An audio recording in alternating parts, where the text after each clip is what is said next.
So my first stop in about 100% of my weddings is, you guessed it, Starbucks. So I usually go with the Americano with a little bit of ice, and then I go with their gluten-free breakfast sandwich, which sounds gross, but I absolutely love it. It's delicious, low calorie too. So stopping here, getting some gas on our way.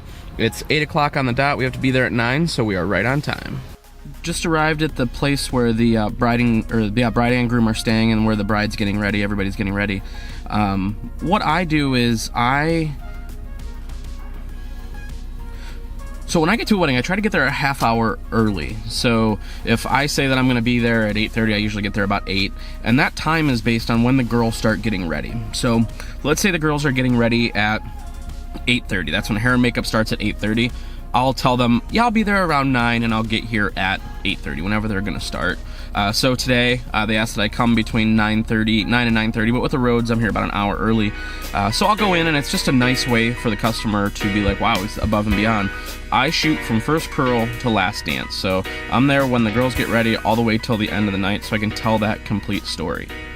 So I want to talk a little bit about, again, you saw, in yesterday's vlog, with the gear that I packed, but didn't really talk about the why. Why am I using the cameras that I'm using? So I'm really excited for the G9. So for so long, one of the big things that I had missed with Canon was that little screen on the top, so I can glance at my settings and see them really quick. So super excited about that.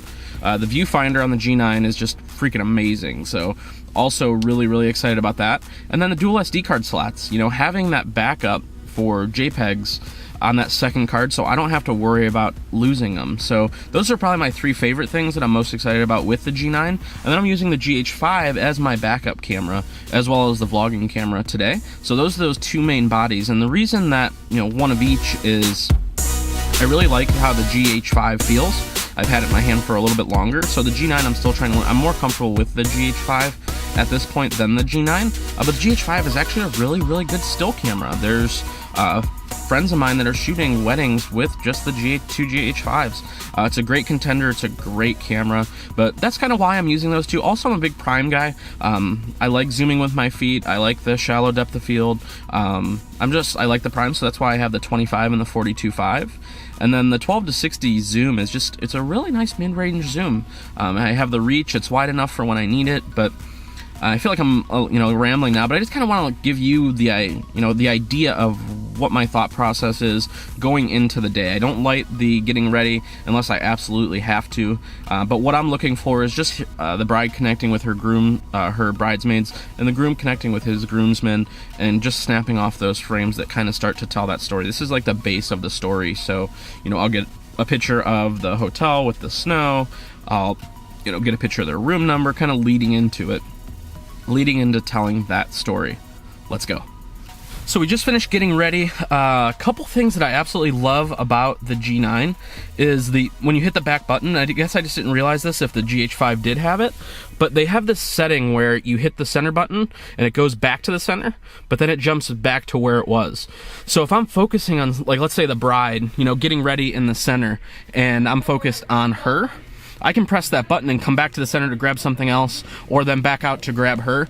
That is awesome. There's no going back and forth on the screen, up and down. It's just like, boom, right in the middle, and I can get where I want to go. Loved that. It handled that entire getting ready. It was low light, just window light stuff, and I was staying right around like under 400 ISO. It was great.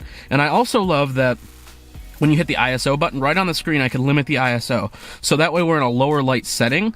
I can instantly see what that is, and maybe I want to push that up a little bit, or maybe I just need to bring it down so that way it doesn't use, that higher ISO when I'm in the auto ISO in the mode.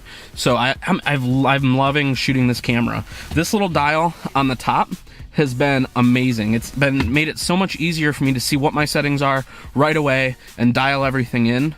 I really, really enjoy using the G9 for weddings so far. So one thing that's really important during the wedding day, and this is something that I really didn't put a lot of weight into when I first started out, was eating during the wedding day. Now, I won't eat, like, if they have lunch, I won't eat their food, but I'll definitely eat dinner, and then I'll pack snacks in my car and make sure that I'm ready, or if I have enough time, like, stop at Taco Bell or stop, and then also get water. I carry a big Smart Water with me all day, to make sure that I'm staying hydrated. And it's that idea of, if you're not taking care of yourself, then you're not going to be able to perform for the couple. So please pack some snacks, some bars, that Soylent drink, whatever it is, just pack that in so that way you can make it through the entire day. Like, I am full of energy now. I just ate. I had some apples, I had some cheese, some flatbread, some healthy snacks so it's not weighing me down, but I'm ready to go for this next portion of the day.